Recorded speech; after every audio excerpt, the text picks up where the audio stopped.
Good day, everyone. Welcome to the next in our series of chats with local business owners here in the Southwest. Today, I'm talking to David Lum from TwinkleBob Solutions. Good morning, David. How are you this fine day? Good morning. Yes, I'm very well, thank you. Brilliant stuff. Thank you so much for taking the time to chat with us. People, and David's going to tell us a little bit more about his business. So without any further ado, let's get started. David, as I said, what is TwinkleBob Solutions? Tell me a bit about it. Yeah, so I'm a software developer. I'm a contractor mostly, and I work with other software development companies, usually to fill in either a gap in their team or to help them deliver a project that they haven't got the skills to do. So I can be with anyone from a week to a couple of years, depending on what the project involves. But just delivering all sorts of strange things and trying to solve problems that either no one else can or no one else wants to.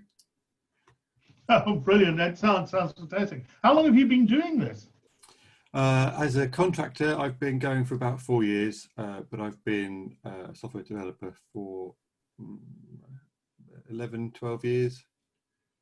My goodness. So you have seen all the changes in this industry over the last while. Yeah. It's been ups and downs, definitely.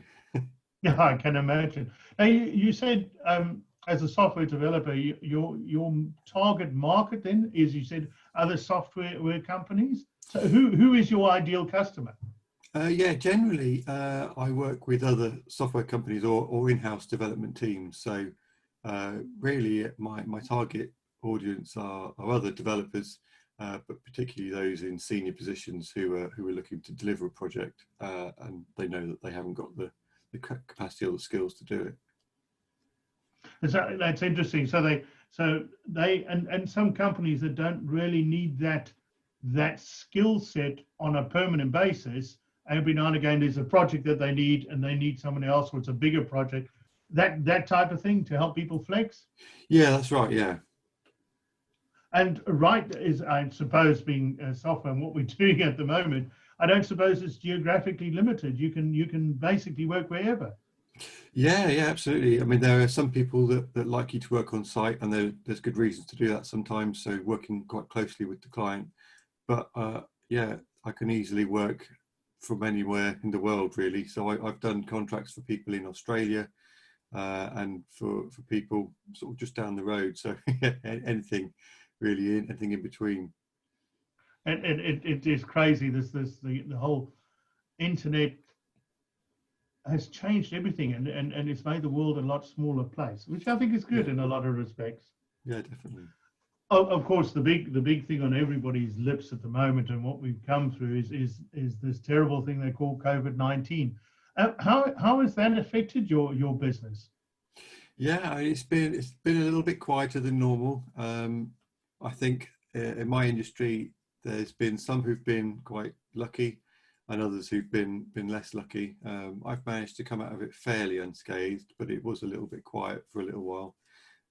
But I think a lot of companies who've been shifting to online have needed developers to help them deliver their products, and they've had to ramp up those projects, things that they might have been working on for a little while and were on the back burner, suddenly, had to take the foreground. So there's been a lot of shifts and changes in the industry, but for me, it's not been too bad. Not my best year, maybe, but not too bad. What would you say were some of the biggest changes that you had to make in order to survive like you have? I think it's been one of the biggest problems has been helping people shift to fully remote, so everyone working from home. Some companies were set up absolutely fine for it. Other people have struggled to adapt to that. And as someone who had already done it previously, I was able to help people kind of navigate that process, which was, I think, quite useful. But still, that was quite difficult, I think, for a lot of people to adapt to, where they might have been used to having people at home, 1 or 2 days a week. To have everyone at home all the time, I think, was a difficult process for people. For myself, finding work's been a little bit harder. I've noticed that a lot of I tend to find a large portion of my work through recruiters, actually, and a lot of those were were furloughed quite quickly. So that was quite difficult. A lot of my contacts suddenly sort of disappeared overnight. So I've had to adapt how I look for new work. So I spent a lot more time, a lot more energy on LinkedIn and other networking events and things, just trying to find people that might need my services. Yeah, I think the important thing is you use the word quite often, adapt. And I think if COVID-19 and the lockdown, if it's taught us one thing, it's taught us to be flexible and taught us to adapt. If we weren't willing to, we're not going to survive. Yeah, that's it. Yeah, absolutely. It's incredible. Is there something that if you've got an opportunity now to your customers out there and to your prospective customers out there, is there an offer that you have or something that you would like to say to them? Hey guys, this is David. I'm from TwinkleBob Solutions and I'd like to say this. What is something you'd like to say to people? That's a hard one to answer, really. I think, yeah, what I offer is the ability to sort of embed myself very quickly in the business and learn what's known as domain knowledge. So, you know, I can know a lot about programming, but sometimes going into a business and learning about how they do things and why they do things can take a long time and be quite hard. I've learned over the last few years to drop into a business and learn those things very quickly, so I can very quickly add value to what the company's already doing. I'd have to spend my time keep asking the same questions, you know, why are we doing this? Why are you doing that? I can understand what it is they offer and why they need to do, why they're asking me to do what they want me to do. So that's one of the things that I kind of offer, that not every developer has that ability. There's some that are very good at programming, but they take a long time to learn those things, and that's fine. But one of the skills I've learned over the last few years is the ability to drop in, learn that stuff, and just start adding value really quickly. I think you've hit on an incredible unique selling point that you have there, because I think that is crucial, that to be able to understand a company's culture and what a company is doing and why a company is doing it very quickly is absolutely invaluable. And I think you're right. You're touching on a side of business, and yes, you're a software developer, but I think it's an important lesson that we can all learn who provides services to companies, is understanding what that company's about is crucially important. So thank you for that. People really, that's a very important and a wonderful skill to have. So I think that really will make you sought after. You were talking about software developing companies and different systems and domains. So am I right in saying it doesn't matter whether the operating system that I choose to use, whether it's whatever it is, whether it's Microsoft or Apple or whatever, some mainframe type of thing, you're comfortable regardless? You don't specialize in an area? I mean, to some extent, I'm a web developer, and I usually am working in PHP, developing websites using that language. And there's a couple of frameworks in there that I'm particularly sort of more more skilled with. But yeah, I am to some extent capable of doing lots of different things. So over my past employment and as a contractor, I've done some web development, some mobile development, desktop application development. So to some extent, the particulars of the code and the programming language don't really faze me too much. I'm a problem solver by heart, so oh, wow. my skill is really in learning the problem and solving it, whatever that may take. I think that brings a completely different side to things. A problem solver. I think that's wonderfully important, and I think that's what we're always looking for, is someone who can identify the problem, help us with the problem, and then solve the problem. So I think that's brilliant. So people, you know where to come to. David, and all your contact details and everything are attached with this interview and with the associated blogs. A little bit of a more personal question. We're moving out of the COVID lockdown now in the UK. What is the thing that you've missed most about being in lockdown? One of the things we missed for quite a long time was getting to the beach, and we've done that now. We went at the weekend. We went down to the seaside, and it was nice to smell the sea air and to feel the sand.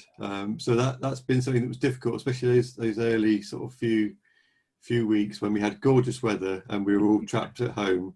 It was very difficult. So we missed that a lot.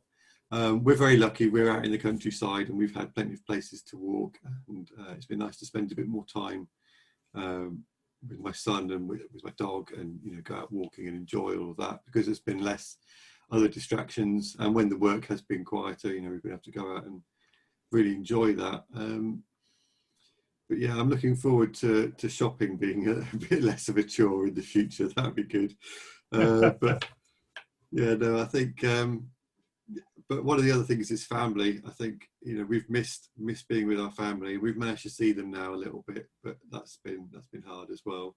But I'm looking forward to having a hug at some point. But it's hard. Yeah. Oh, wow. When we're allowed to have some more hugs, that'll be good. But yeah, at the moment we're just doing with socially distanced, sat in the garden or meeting outside somewhere. But we're getting there. And it's interesting what you say there on both sides. I think COVID has probably brought us all closer together, because we've now been with our own household, family and children, as we've realized how important that is, and we've been given time to spend with them because we don't have to move away. Yeah. But then on the flip side of it, as you say, our extended family, just to have a hug from a mum or a dad or a grandparent, is incredibly important. That. Yeah. So yeah, it's been difficult. You thought that question was difficult. How about this one? What have you learned about yourself over these last 4 months? I don't know. What have I learned about myself? Well, I've learned that I'm quite comfortable with my own company. I mean, I think I've always known that, really, but there's been times when I've been quite happy just to be at home and sit down with a book or something like that, and not have to be going out to this event or that event or whatever. But yeah, I think as a family we're pretty resilient, so we've managed to. It's been tough at times, but we've managed to kind of ride through that, and just knowing that how tight knit we are and how much we can depend on each other, I think has been useful. Which isn't necessarily about me, but yeah, it's a part of who I am, I guess. The family. Oh, absolutely, yeah. That's super. That's fantastic. And now, last question from my side: who would generally in life, who has inspired you more than anybody else? And it can be someone it can be a public figure. Just who's inspired you? I'm trying to think. I don't know. There's lots of inspiring people in the world. The people who tend to inspire me the most are the ones that they work hard at what they want, and they get there, and they get that recognition for being an expert, a leader in their field, because they've worked hard at it. Sometimes there's a mixture of luck and skill that gets people to the top, and I think the ones who rely more on luck, it's great for them, but I really appreciate the ones who've worked hard to get there. I can't think of anyone in particular off the top of my head. No, I can't really think of anyone off the top of my head, but I think it's a wonderful trait that you mentioned there is the skill and hard work. And I think there will be someone that comes to mind. And as I said, it's a difficult question, but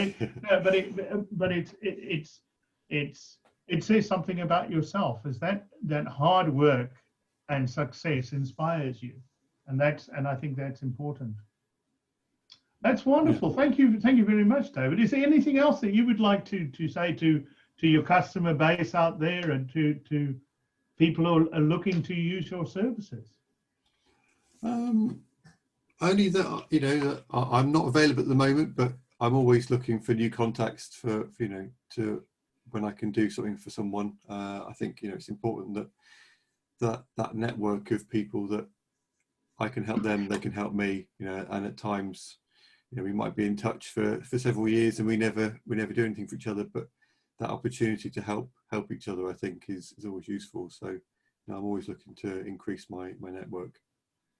Absolutely. When will you be available again? So I'm currently working on a contract that is due to finish around October. So that's when I'll next be available for a contract. All right. Well, we'll remember that, people. October. David, thank you very much. Really good to spend some time with you this morning, and enjoy the rest of your day.